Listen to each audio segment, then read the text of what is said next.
اور نہ ہی کوئی سمجھ سکتا ہے، اور میں یہ بات سوچ سوچ کر قریب المرگ ہو گیا ہوں۔ اب اس بوسیدہ اور سڑے ہوئے بدبودار ماحول کی گھٹن کی وجہ سے میرا جینا دوبر ہو گیا ہے، اور زندگی کی شراب کا یہ جام مجھے زہر کی طرح پینا پڑ رہا ہے، جو مجھے رفتہ رفتہ موت کے منہ میں دھکیل رہا ہے۔ جبکہ امت مسلمہ کی اندرونی ابتری کا حال یہ ہے۔ کیا نہیں اور غزنوی کارگہے حیات میں، بیٹھے ہیں کب سے منتظر اہل حرم کے سومنات۔ حرم والوں کے تراشے ہوئے بت غزنوی کے منتظر ہیں۔ کیا اب زندگی کے مارکے میں کوئی بت شکن نہیں آئے گا؟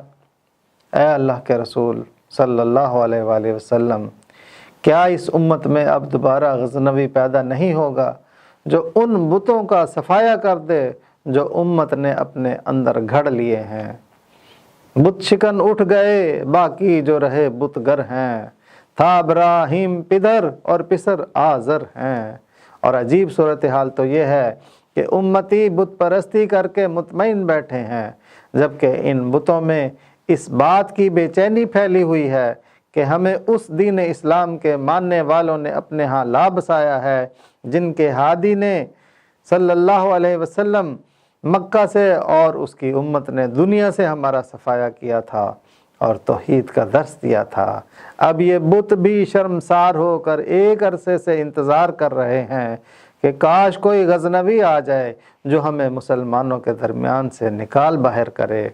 اس شعر میں علامہ صاحب نے کہا ہے کہ پہلے مسلمان حکمرانوں کو یہ بھی گوارا نہ تھا کہ کوئی غیر مسلم بھی اللہ کے سوا کسی کی بندگی کرے، لیکن اب تو حال یہ ہے کہ اہل حرم یعنی مسلمانوں نے خود اپنے ہاں بھی کئی بت لا کر رکھ لیے ہیں اور ان کی پرستش کر رہے ہیں، اور ساری امت میں کوئی بھی محمود غزنوی جیسا حکمران نہیں ہے جو مسلمانوں میں موجود بتوں کا خاتمہ کرے۔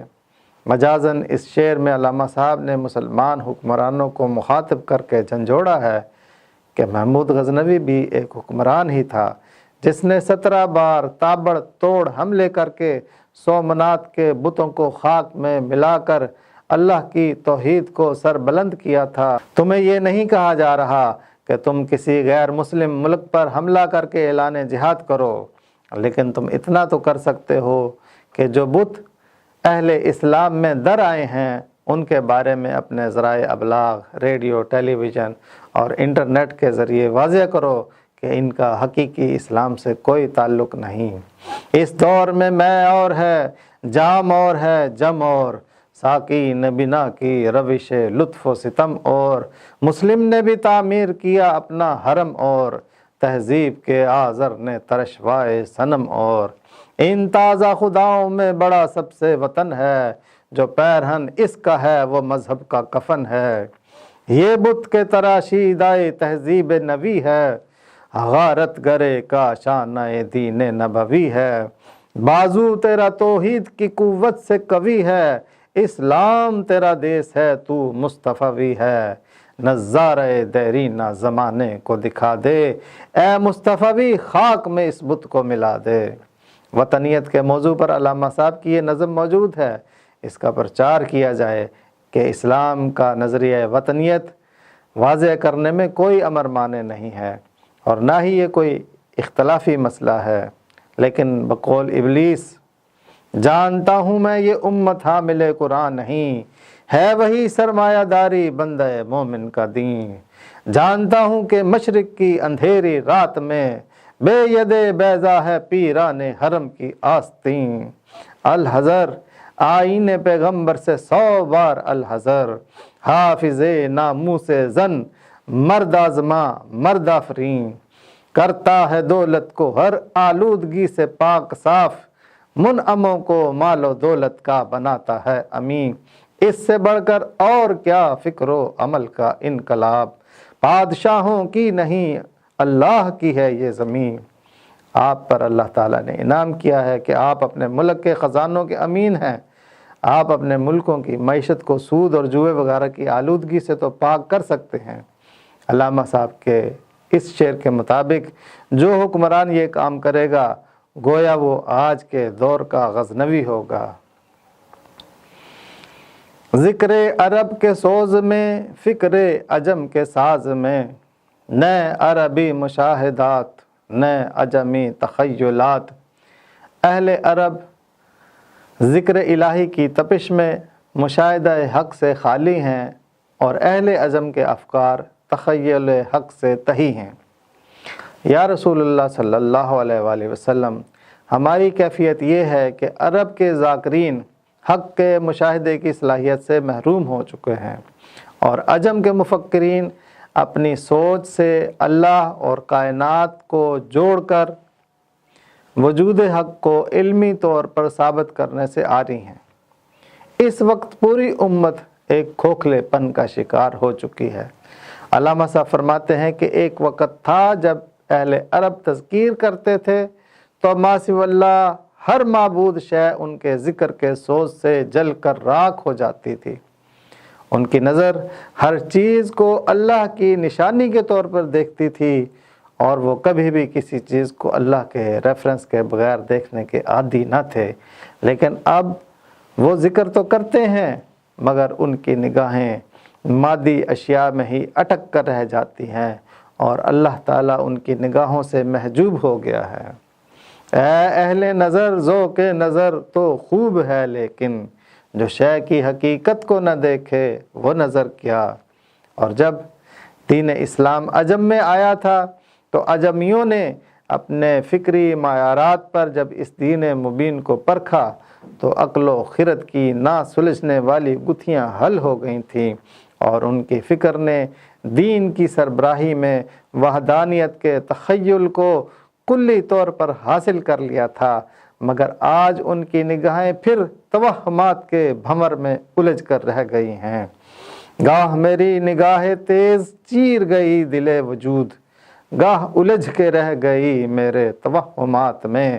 لہٰذا اب پستی کی حالت یہ ہے کہ عرب کے اہل ذکر میں سوز کا اتنا فقدان ہو گیا ہے، جس کے نتیجے میں وہ کائنات کے مشاہدات سے خالق کی رضا اور منشا تک پہنچنے کی صلاحیت سے عاری اور اس کی آرزو سے دستبردار ہو چکے ہیں، اور عجم کے مفکرین کی فکر میں وہ سازگاری باقی نہ رہی کہ وہ سوچ و بچار کے نتیجے میں موجودہ دور کے فکری نظریات کو اللہ تعالیٰ کی ہدایت کی کسوٹی پر پرکھتے اور اس کا تجزیہ کر کے کھوٹے کھرے کی پہچان کر سکتے۔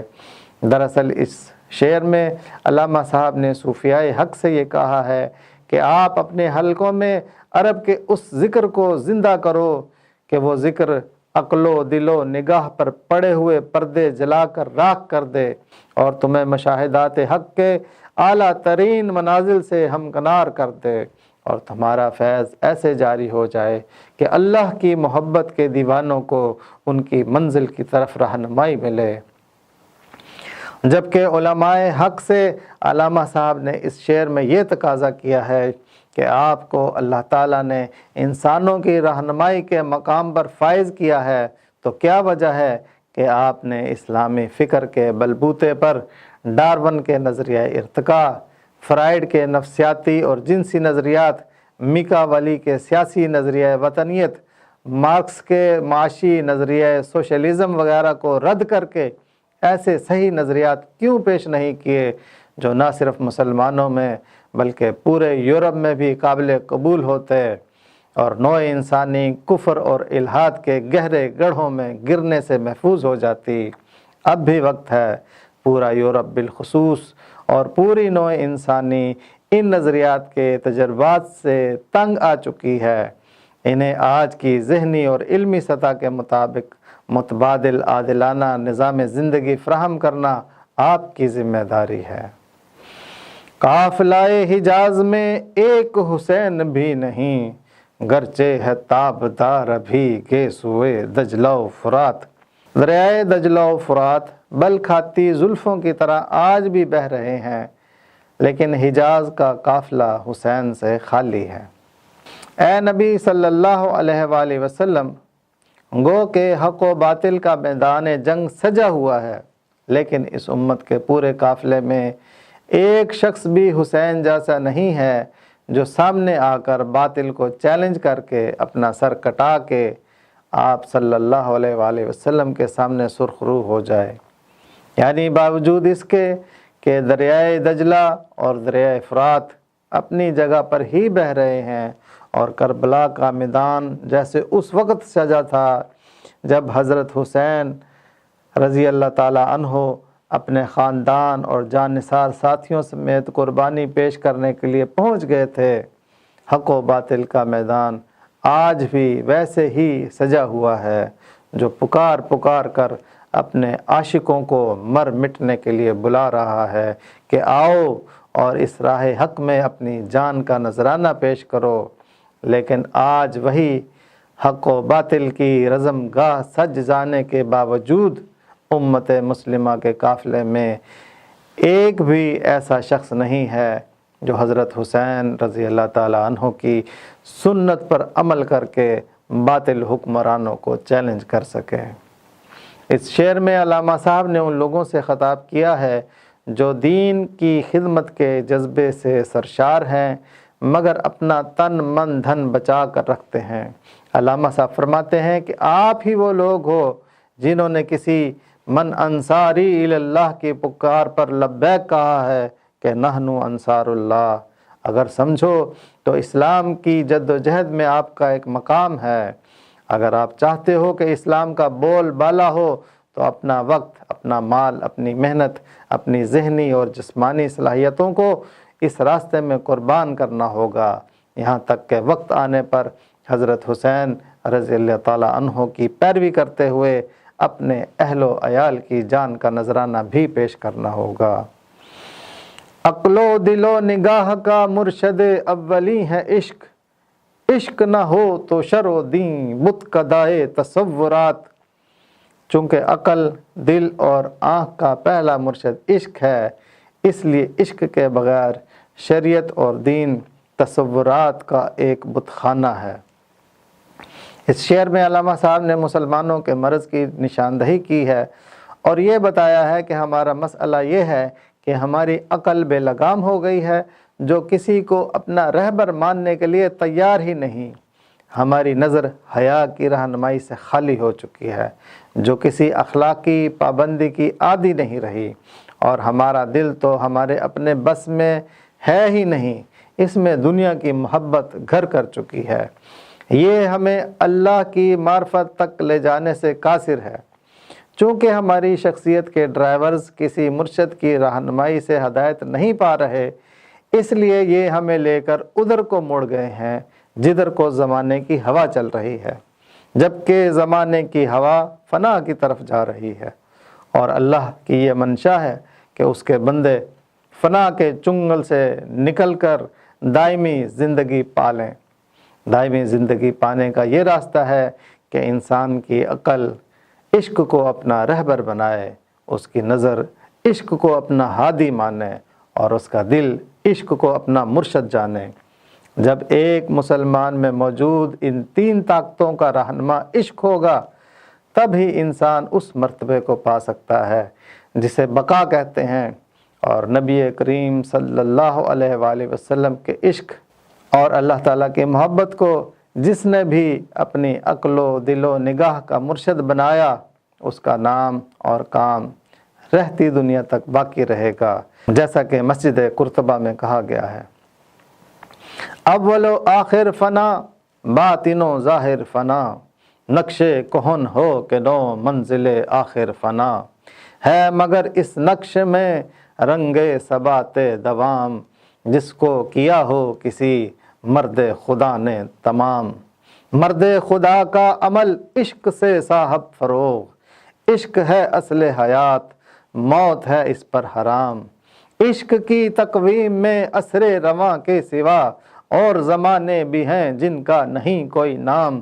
عشق دم جبرائیل، عشق دل مصطفیٰ، عشق خدا کا رسول، عشق خدا کا کلام۔ عشق فقیہ حرم، عشق امیر جنود، عشق ہے ابن السبیل، اس کے ہزاروں مقام۔ عشق کے مضراب سے نغمہ تار حیات، عشق سے نور حیات، عشق سے نار حیات۔ لیکن جب عشق نہیں ہوگا تو ہم نام کے مسلمان ہوں گے، اور اسلام سے وابستگی مسلمان گھرانے میں پیدائش کی وجہ سے ہوگی، اور ہماری زندگی محبت بھری عبادات سے خالی ہوں گی۔ ہم مسلمان آخرت کے لالچ کی وجہ سے ہوں گے، اور ہماری نماز، روزہ، حج اور قربانی کے جذبہ محرکہ میں اللہ کی رضا سے بڑھ کر دکھاوا، خود نمائی اور لالچ ہوگا۔ یعنی ہمارے اعمال عشق کی روح سے خالی وہ جسد ہوں گے جن میں زندگی کی کوئی رمق نہ ہو، کیونکہ عشق کی زندگی ایسی ہو ہی نہیں سکتی کہ اللہ کے دین کے خلاف دنیا بھر میں بغاوت ہو رہی ہو اور اللہ اور اس کے رسول صلی اللہ علیہ وآلہ وسلم کے عشاق اپنے دنیاوی دھندوں میں خوش ہوں۔ یہ عشق کی عدم موجودگی ہے جس کی وجہ سے شریعت اور دین پر عمل کرنے کا جذبہ محبت خدا اور عشق رسول نہیں، بلکہ ہمارے خیالات کے تراشے ہوئے بت ہیں جن سے ہم نے دنیا میں سربلندی اور آخرت میں کامیابی کی توقعات وابستہ کر رکھی ہیں۔ رگوں میں وہ لہو باقی نہیں ہے، وہ دل وہ آرزو باقی نہیں ہے، نماز و روزہ و قربانی و حج یہ سب ہیں تو باقی نہیں ہے۔ صدق خلیل بھی ہے عشق، صبر حسین بھی ہے عشق، مارکائے وجود میں بدر و حنین بھی ہے عشق۔ ابراہیم کا سچ، حسین کا صبر اور بدر و حنین کے مارکے سب عشق کے دم قدم سے ہیں۔ ابراہیم علیہ السلام سراپا صدق عشق کی وجہ سے تھے۔ انہوں نے کفر اور شرک کے گھٹا ٹوپ اندھیروں میں اپنے رب کو نہ صرف پہچانا بلکہ ہر غیر اللہ کو رد کر کے علی اعلان اس کی نفی اور جان کی پرواہ نہ کرتے ہوئے اللہ سے سچے عشق کی خاطر آگ میں زندہ جل جانے کی سزا قبول کر لی۔ بے خطر کود پڑا آتش نمرود میں عشق، عقل ہے محو تماشا لبے بام ابھی۔ حضرت حسین رضی اللہ تعالیٰ عنہ کا صبر بھی عشق سے سرشار تھا۔ اپنے مقام صبر میں حرم کی وہ داستان رقم فرما گئے جو غریب و اجنبی ہے اور سادہ و رنگین بھی، جبکہ ان کی ایک ہاں میں ان کی اور ان کے اہل بیت کی زندگی کی ضمانت تھی، مگر ان کے والہانہ صبر پر عشق نے یہ گوارا نہ کیا کہ کسی فاسق و فاجر حکمران کی فرما برداری کبھی بھی جائز ٹھہرے۔ اور یہ سچا عشق ہی تھا جو مسلمانوں کو مکی دور میں پر امن جد و جہد کرتے کرتے ہجرت مدینہ اور پھر غزوہ بدر کے تاریخ ساز مارکے کی طرف لے گیا، جہاں سے غلبہ اسلام کے لیے مسلح جد و جہد کا آغاز ہوا۔ اور یہ عشق ہی تھا کہ جس کے نتیجے میں صحابہ کرام نے سن 2 ہجری سے سن 9 ہجری تک 8 سال کے قلیل عرصے میں انتہائی تکالیف اور مصائب برداشت کرتے ہوئے تنگ دستی اور بھوک کی کیفیت میں 28 غزوات اور 57 سرایا یعنی کل 85 مارکوں میں حضور صلی اللہ علیہ وآلہ وسلم کی سربراہی میں شمولیت کی، اور غزوہ حنین کے فیصلہ کن مرحلے میں اس جد و جہد کو داخل کر دیا جس کے نتیجے میں بالآخر دین نبوی صلی اللہ علیہ وآلہ وسلم کے دنیاوی غلبے کی تکمیل ہوئی۔ علامہ صاحب کے مطابق یہ 4 طبقات یعنی مسلمان حکمران، صوفیاء کرام، علماء حق اور دینی کارکن آج عشق رسول صلی اللہ علیہ وآلہ وسلم کے ذوق اور اللہ تعالیٰ کی محبت کے شوق سے مالا مال ہو جائیں، تب ہی اسلام دنیا میں سربلند ہوگا۔ عقل و دل و نگاہ کا مرشد اولی ہے عشق، عشق نہ ہو تو شرع و دین بت کدائے تصورات، صدق خلیل بھی ہے عشق، صبر حسین بھی ہے عشق، مارکائے وجود میں بدر و حنین بھی ہے عشق۔